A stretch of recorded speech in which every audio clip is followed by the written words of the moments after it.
존경하는 국민 여러분,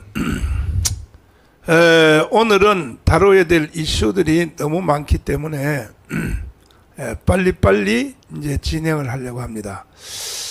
이제 삼척 동자도 누구든지 딱 봐도 다 이해할 수 있는 이 사건은 대한민국은 내가 볼 때에 북한의 연방제로 넘어갈 가능성이 99%입니다. 이것을 막을 수 있는 유일한 길은 누구냐? 윤석열 대통령하고 광화문 세력밖에 없습니다. 근데 이 윤석열 대통령님도 보니까 이게 지금 우리 광화문 세력 알기를 우습게 알고, 저 사람들은 가만놔둬도 원래 정광훈은 지가 지 성격을 못 이겨서 광화문에 그냥 나오게 돼 있어. 그냥 이용만 하면 돼. 이런 자세인 것 같아요. 그래서 이번 주에는 우리는 일체 광화문 집회를 안 하려고 합니다. 안 하고 한번 민노총하고 걔들한테 한번 시달리는 걸 한번 봐야 될 것입니다. 그동안 우리는 우리 광화문 세력은 이것이 내가 애국운동한 지 40년 넘었는데 이명박 대통령도 우리가 만들었습니다. 박근혜 대통령도 우리가 만들었습니다. 윤석열 대통령은 말할 것도 없고 우리가 광화문 없이 대통령 안 됩니다. 이름에도 불구하고 이분들이 항상 보면요, 이 광화문 세력을 그냥 이용만 하고 나중에 보면은 배척을 하고 이런 일들이 계속되어 왔는데, 그럼에도 불구하고 나라가 자유통일이 된다든지 하면 뭐 얼마든지 우리는 뭐 이름도 없이 빛도 없이 우리는 하늘의 미랄처럼 희생할 수 있으나, 이제 192석을 저쪽이 했기 때문에 이제 연방제로 가는 것은 거의 기정사실입니다. 그래서 오늘도 이런 사건에 대해서 우리가 함께 다뤄보려고 합니다. 특별히 푸틴이 북한에 와서 1박 2일 동안 하면서 군사동맹입니다. 군사동맹이란 말이 처음 나왔어요. 6.25 때도 6.25 때도 동맹이란 말은 안 나왔습니다. 이 소련하고. 근데 지금 군사동맹이란 말이 나왔는데 동맹은 서로가 필요해서 맺어지는 거겠죠. 이렇게 됐는데 저는 기도하는 사람이기 때문에 제가 며칠 전에 오전 방송 마치고 저녁에 오후에 집에 들어가서 침대에 누워서 잠깐 기도하는 동안에 이게 푸틴이가 거기 오는 거에 대한 이상한 감각이 내가 딱 들어서, 나 혼자 6시에 나와서 2시간 동안 방송한 거 기억하시죠? 그때 내가 푸틴이 거기 북한에 와서 무슨 장난할지 모른다, 이걸 나 혼자서 그 방송한 거 여러분 다 아실 것입니다. 이렇게 저는 이 영적 감각이 빨라요. 이미 벌써 난 그때 내 레이더에 잡혔기 때문이야. 푸틴이가 와서 뭔 짓을 하는 것이. 방송 다시 들어보면 다 아시겠지만은, 문제는 여러 가지 문제를 말할 수 있으나 해결점입니다. 해결점. 문제만 제기해서는 아무 없어요. 지금 오늘도 여기 댓글에 많은 문제들을 말할 것입니다. 뭐 이렇게 하세요, 저렇게 하세요. 그거 다 헛방이에요. 해결책을 제시하는 것은, 유일한 것은 뭐냐? 빨리 1000만 조직을 해야 됩니다. 1000만 조직. 1000만 조직이 끝나야 자유통일을 할 수 있습니다. 이건 윤석열도 믿을 수 없고 정치관들도 믿을 수 없고 누구도 믿을 수 없습니다. 이제 믿을 수 있는 것은 광화문의 1000만 조직 외에는 아무도 믿을 수가 없습니다. 그러므로 여러분, 광화문 1000만 조직에 박차를 가해 주시기 바라고, 이 중심에는 3518개 자유마을 대표들이 생명을 거세요. 제가 오늘 아침에 기도하다가 드디어 나는 D-Day를 잡았습니다. 8월 15일로 5.16 혁명을 할 것입니다. 8월 15일로. 난 처형돼도 괜찮습니다. 나는 박정희 같은 심정으로 내가 5.16 혁명을 8월 15일로 선포했습니다. 8월 15일 날로 우리가 혁명을 완수해서 이것을 우리가 반드시 나라를 지켜내야 되니까 생명을 거세요. 나와 같이 죽잔 말이야. 3,518명 그 맨날 여론조사하면 뭐 같이 죽는다고 그렇게 하는데 그러지 마시고 그 사건을 현실화하기 위해서 1,000만 조직을 8월 15일까지 완성을 해야 이게 성공하는 이게 혁명이 될 것입니다. 황교안 장군님 나오셨습니다. 안녕하십니까? 네, 일단은 이 황교안 장군님부터 한번 말씀을 나눠보면 푸틴이 말이에요. 어제 북한에 와서 건방지게 이게 동맹을 말했단 말이야. 동맹. 네. 이 동맹이라고 하는 것은 저 무서운 말 아닙니까, 저거?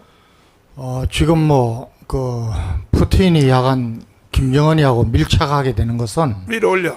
김정은과 푸틴의 서로 자기가 갖고 있는 욕심이 다 일치하기 때문입니다. 사실 냉전 시대 때 1960년대 초에 그러니까 조선 그다음에 소련 조소 우호 조약 우호 협조 그때는 협조입니다. 및 상호 원조 조약이라고 맺었습니다. 냉전 때. 근데 여기는 일조에 어느 한쪽이 그러니까 침공을 당하면은 군사 원조를 한다는 것이 들어 있었습니다. 그 한미동맹하고 같은 거죠. 예, 들어 있었죠.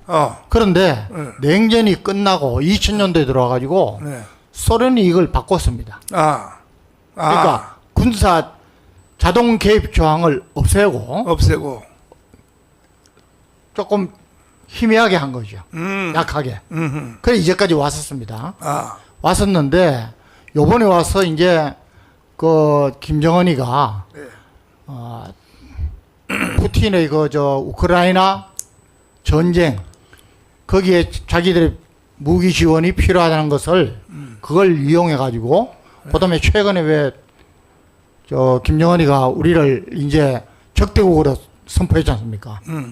이렇게 해서 다시 최초의 옛날 거로 쉽게 얘기하면 동맹으로 돌아가자. 여기에 긍정적인 답을 한 겁니다. 근데 지금 이건 오늘도 제가 아침에 쭉 확인하니까 이게 사실상 자동 개입 조약이다. 군사 조약으로 원복했다. 60년대 초에 했던 그런 의견도 있고 아직은 조금 더 봐야겠다. 이런 의견도 팽팽하게 있습니다. 전문가들 사이에. 그런데 확실한 것은 제가 보기에는 두 가지입니다.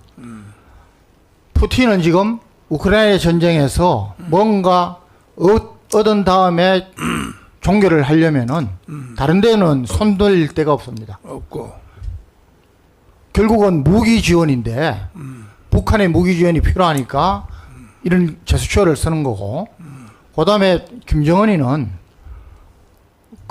우리를 적대 국가로까지 하고 이제 뭔가 마련을 해야 되는데 특히 핵과 관련된 핵무기에 대한 군사 기술을 이전받아야겠다는 이런 마음이 앞서 있는데 이 양식이 어느 정도 이렇게 같이 가고 있다는 겁니다. 제가 이제 강조할 것은 여러분 푸틴의 지금 소련은 경제적으로도 그렇고 군사적으로 저는 2등 국가, 1등 국가는커녕 2등 국가도 아니고 저는 3등 국가로 봅니다. 예, 그리고 이제까지 세계 전사를 보면은 소련이 아주 군사력의 규모는 큰데 전쟁에서 그렇게 제대로 성전을 한 경우가 거의 없습니다. 이런 걸 보면은 그렇게 우리 국민들이 염려를 안 하셔도 되고 오히려 이런 것을 이용해 가지고 우리가 한미 동맹을 더 확실하게 하고 이런 걸 얻을 수 있는 것도 있다. 일단은 그런 말씀을 좀 드리고 싶습니다. 자, 홍근을 목사. 이게 이제 중국이 조금 삐진 것 같아요. 예, 그렇죠. 뭐든 사랑하기도 그렇잖아요. A, B, C 이기시면은 또 서로 가까이 지하고 제일 친했는데 또 저놈하고 더 가까이 지나면 예. 동아야 되는 거는 인간관계나 국제관계랑 똑같습니다. 지금 시진핑 그래서 우리나라하고 중국하고 일본하고 중국 우리나라하고 지금 외교 무슨 채널을 통해 만나고 맞불을 뜯어만 보겠네. 근데 그 김일성이가 살아 있을 때 한 말이 절대 중국 놈들 믿지 말아라. 그렇죠. 그거는 뭐 그 말 한 거 알죠? 예. 중국을 믿지 말고 차라리 이 한반도 분쟁이 일어났을 때는 남한한테 나라를 갖다 바쳐라. 중국 놈들한테는 주지 말아라. 이 김일성의 유언이란 말이야 이게. 천년 원수로 가잖아요. 천년 원수. 그런데도 중국이 6.25 때 개입을 했잖아요. 중국군들이 개입한 것도 사실은 이 북한을 도우려고 개입한 게 아니고. 그렇죠. 이게 이제 결국은 나중에 이제 미군이 그 압록강까지 오면은 중국이 자기들이 위협을 당하니까 선제적으로 그 막으려고 중공군들이 개입을 했다고 이렇게 이제 보는 거 아닙니까? 그런데 그러면 이 기회를 타서 차라리 중국을 우리 편으로 완전히 이 러시아는 이제 황 장군님 말씀하신 대로 러시아는 저게 2등 국가로 떨어졌단 말이야. 군사적으로도 그렇고 다. 근데 중국은 이제 저 등소평이 때문에 경제가 부흥이 됐잖아요. 그래서 중국을 차라리 우리 편으로 완전히 끌어들이면 중국이 식량 지원 안 해버리면 저거는 저